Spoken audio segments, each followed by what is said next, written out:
Okay, this tutorial is going to be about using the map layout function. So you've got basically two views. You have here the data view, which is what you have right here, which is where you do most of your analysis or any editing.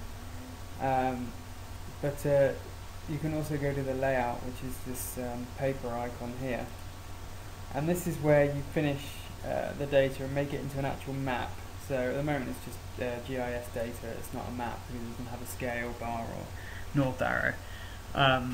So you do that by going into the layout area, and you'll notice that there's just one box here, and you can change this around, so you can change the size of it. This box relates to this area called main map, which is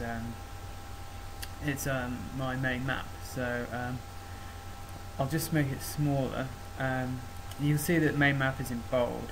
Now we can add another of these data frames. So if we go insert and we insert data frame, we get a new data frame. You'll notice that main map's now not in bold, and we've got this new data frame in bold.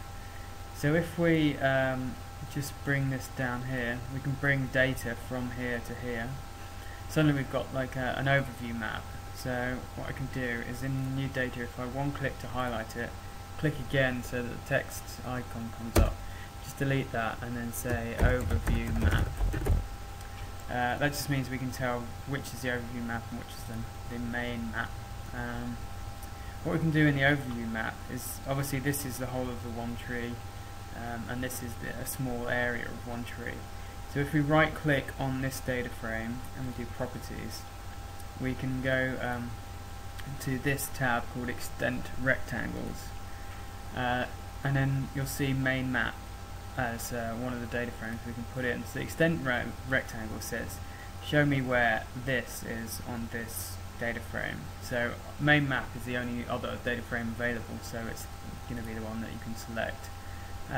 You put it over with this little arrow here, so these are selections and these are the ones you are choosing, and you press OK and you'll see that there's a little red box which represents this, and if you move this around, the red box will move around as well to relate to this area. Just a little thing on tools. These tools are the ones you used in the data viewer. Now when we went to if we went to the data viewer again, if we can, you'll see these are grayed out because these are the layout tools. So as soon as you go to layout, these tools become white and you can use them. So the difference is these actually change the zoom within that data frame, so you can zoom out and zoom in, but still the page is this size. These allow you to zoom into the actual page without affecting the zoom, so this will stay the same. So it's just a way of looking around this page. So if we just insert a scale bar, you'll see how that works. So basically we go to insert, we insert a scale bar.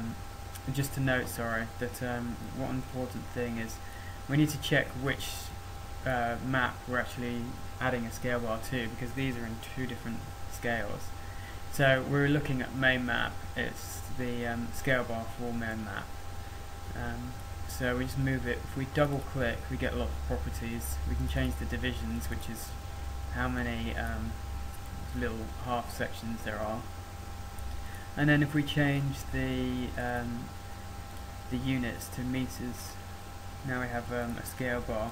It's good practice to make that into a nice round number, like, well, we've got 250, so that's pretty satisfactory.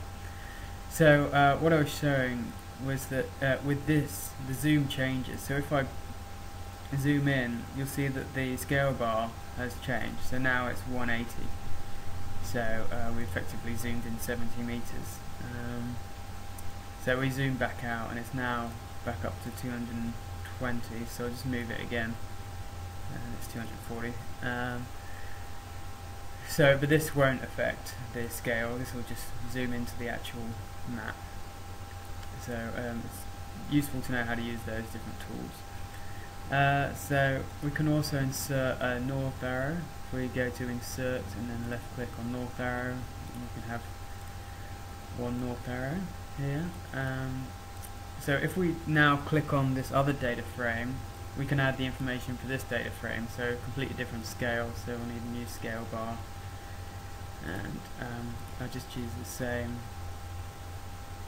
and here it is.